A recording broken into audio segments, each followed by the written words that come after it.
अस्सलाम वालेकुम स्टूडेंट्स। आज हम जो पढ़ रहे हैं वो थर्मल डिवीजन ऑफ एटमॉस्फेयर है। एटमॉस्फेयर के बारे में इंट्रोडक्शन मैं कल के लेक्चर में आपको दे चुकी हूँ, तो उम्मीद है आपने उसको पढ़ा होगा, समझा होगा। तो आज हम अगला लेक्चर शुरू करते हैं। थर्मल डिवीजन ऑफ एटमॉस्फेयर का मतलब है कि दर्जा हरारत के एतबार से या हरारती एतबार से कुर्रा हवा की तकसीम। अगर हम हरारती एतबार से कुर्रा हवा की तकसीम देखें तो इसकी तकरीबन 5 लेयर्स हैं। तो सबसे ये देखें, पहले आप पूरी टेप इस पे बोर्ड की तरफ आएँ। सबसे पहली लेयर जो है वो ट्रोपोस्फेयर कहलाती है। ये सरफेस से 12.5 किलोमीटर बुलंदी तक है, और जूँ जूँ हम बुलंदी की तरफ इस लेयर में जाते हैं टेम्परेचर बवजह बुलंदी गिरना शुरू हो जाता है, जिसे हम आम तौर पर वर्टिकल नॉर्मल लैप्स रेट कहते हैं। और ये तकरीबन जो है वो 6.5 डिग्री सेंटीग्रेड पर किलोमीटर है। और ट्रोपोस्फेयर की अगर बुलंदी देखें तो ये तकरीबन 12.5 किलोमीटर है सरफेस से। सबसे नीचे वाली यानी पहली वाली जो तय है, ये देखें ट्रोपोस्फेयर।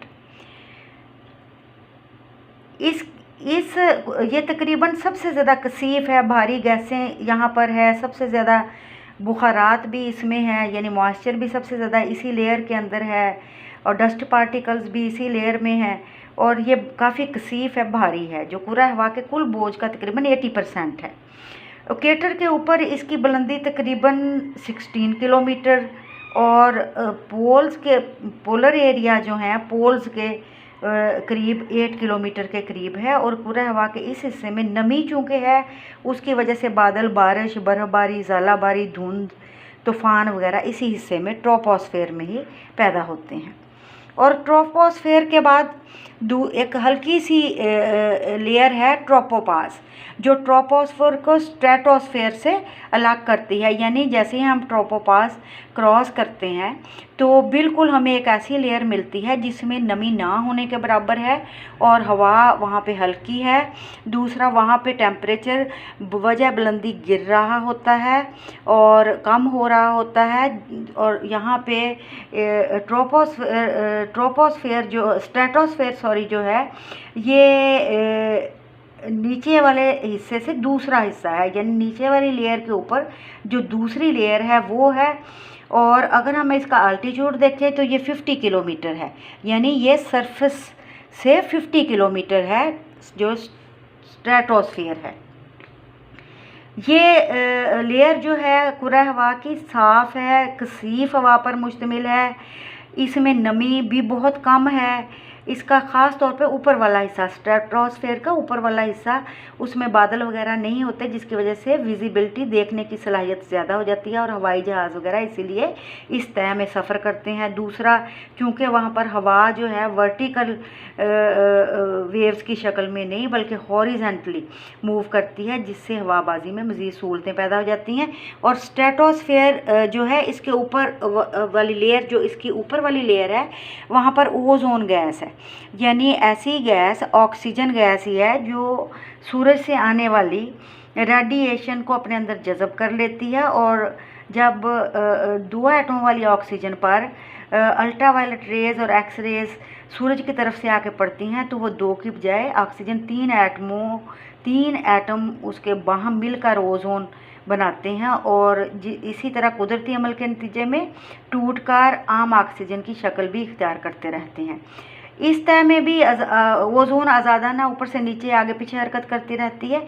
और मेन ओजोन लेयर का काम यही है कि ये सूरज से की तरफ से आने वाली रेडिएशन को जज़ब कर लेती है और ज़मीन को इससे महफूज रखती है। इसी तरह जैसे ट्रोपोस्फेयर को ट्रोपोपास स्ट्रेटोस्फेयर से अलग करता था, स्ट्रेटोस्फेयर और मेसोस्फेयर को स्ट्रेटोपास जो है वो अलग करता है। और स्ट्रेटोपास के बाद तीसरी लेयर जो आ जाती है वो सरफेस से 80 किलोमीटर, यानी स्ट्रेटोस्फेयर जहाँ ख़त्म होता है वहाँ से 50 to 80 किलोमीटर की जो लेयर है एटमॉस्फेयर की, वो मेसोस्फेयर कहलाती है। और मेसोस्फेयर जो होती है तकरीबन 50 to 80 किलोमीटर के दरमियान में इसकी बुलंदी है। इसके ज़्यादा बुलंदी वाले हिस्सों में तकरीबन 60 किलोमीटर के बाद टेम्परेचर दोबारा से राइज़ करना शुरू कर देता है। और इसी इसी टेम्परेचर जो दोबारा से बढ़ना शुरू कर देता है इस हिस्से में, यानी मेसोस्फेयर में, ट्रोपोस्फेयर के बाद, इसको बुलंदी वाला ट्रोपोस्फेयर भी कहते हैं, क्योंकि इस तह में ज़ेरी हिस्से में दर्जा हरारत ज़्यादा और ऊपर वाले हिस्सों में कम होता है, इसलिए कन्वेक्शनल जो करंट्स की शक्ल में हवा ऊपर को हरकत करती है। मेसोस्फेयर के बलाई हिस्सों में टेम्परेचर काफ़ी कम हो जाता है और यहाँ पर तकरीबन -100 डिग्री सेंटीग्रेड तक गिर जाता है। ये मेसोस्फेयर का जो लेयर है काफ़ी मतलब अहमियत की हामल है, इसको हम डी लेयर भी कहते हैं। इसमें मुख्तलिफ़ गैसों की आयनाइजेशन की वजह से आयोनाइज्ड हो जाती हैं गैसें, जो रेडियाई लहरों की बड़ी अच्छी इनकास हैं। इसलिए कुरे अर्ज़ पर रेडियाई राब्ते मुवासलाती मकासद में भी मेसोस्फेयर का मुताला काफ़ी अहमियत का हामल है। मेसोस्फेयर के बाद चौथी जो लेयर हमारी आती है वो तकरीबन 80 किलोमीटर टू 100 किलोमीटर थर्मोस्फेयर है। थर्मोस्फेयर की लेयर आ जाती है और ये थर्मोस्फेयर की जो लेयर है ये चौथी तय है और 80 किलोमीटर टू 800 किलोमीटर तक है।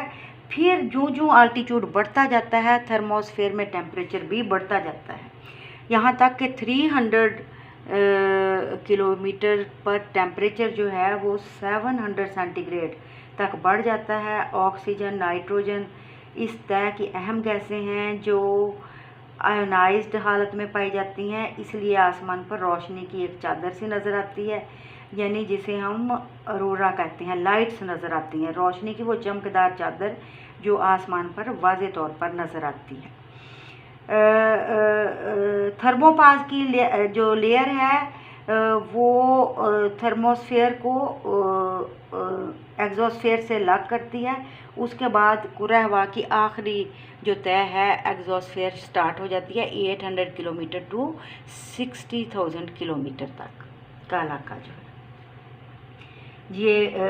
ये लेयर जो है 800 किलोमीटर टू 60,000 किलोमीटर की जो लेयर है एग्जोस्फेयर कहलाती है। ये आखिरी तय है। यहाँ पर कुरा हवा जो है, जो हमारा एटमॉस्फेयर है, इंटरप्लैनेटरी यानी खला में ख़त्म हो जाता है। ये आखिरी हिस्सा सबसे कम कसीफ है, सबसे हल्की गैसें हैं। हेलियम और हाइड्रोजन गैस ख़ास तौर पर यहाँ पर काबिल ज़िक्र हैं। यहाँ पर गैसों के मालिक्यूल बड़ी तेज़ी से हरकत करते हैं क्योंकि गैसें हल्की हैं, कम कसीफ हैं। मुख्तलिफ़ गैसों के आटम बगैर एक दूसरे से टकराए ज़्यादा ना हरकत करते हैं। पूरे ज़मीन के गिर्द जो छोड़े जाने वाले आर्टिफिशियल सैटेलाइट्स हैं वो भी इसी तय में ज़मीन के गिर्द अपने मदार में गर्दिश करते हैं।